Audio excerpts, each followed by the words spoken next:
Inamin ni Justice Secretary Boying Remulla na hindi na ganoon kaagresibo ang mga otoridad sa pag-aresto ng mga iligal na pogo dahil wala na raw mapaglalagyan at maipapakain sa mga mahuhuli. When we arrested 900 people in Pampanga, it was a nightmare. And it was also a nightmare when we arrested the same number of people in Las Piñas and around 500 of them in Pasay. And we had to go through a logistical nightmare trying to feed them on a daily basis. That's the reason why we cannot start arresting anybody. We do not have the place to confine them properly in a humanitarian manner. Sa pagdinig ng Senado tungkol sa budget ng Justice Department at mga kadikit nitong ahensya, sinabi ng Bureau of Immigration na 400 Chinese POGO workers na nahuli noon pang Hunyo at Agosto ang nakakulong pa rin dito sa Pilipinas dahil hindi pa napapadeport.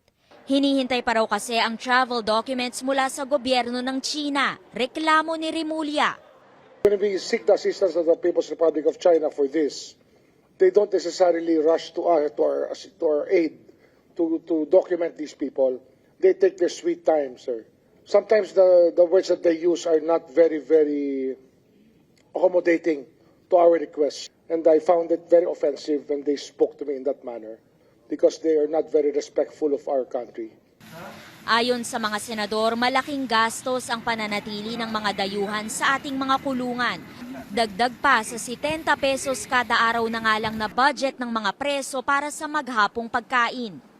Tanong ni Senador Nancy Binay, paano ba nakapapasok sa bansa ang mga dayuhang sangkot sa iligal na gawain? Lumabas sa pagdinig na ang ilan sa kanila nakalusot gamit ang mga lehitimong Philippine passport. 10 dayuhan na raw ang nahuli sa ganitong modus ngayong taon.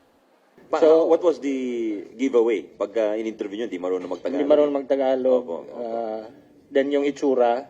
Nakitaan din po ang ilan sa kanila ng mga supporting documents, kagaya po ng birth certificates, ng lisensya, na nagsasabi po na sila ay Pilipino. But when probed at tinanong po sila tungkol sa mga dokumentong ito, umaamin po sila na usually po ito po ay inaayos ng isang fixer. Iniimbestigahan na rin ito ng Department of Foreign Affairs. So ganyan ka-weak yung ating passporting system or the issuance of travel documents. There are syndicates involved in the issuance of our passports. So Ilan kaya ang hindi nahuli? National security issue ito. For all we know, boom, nandiyan na sila lahat. Lusot na sa Senate Committee on Finance ang higit 34 na bilyong pisong budget ng DOJ family. Pero gusto ng mga senador na dagdagan ng wala pang kalahating milyong piso na intelligence fund para sa opisinang nakatutok sa cybercrimes. Amor Santos, CNN Philippines.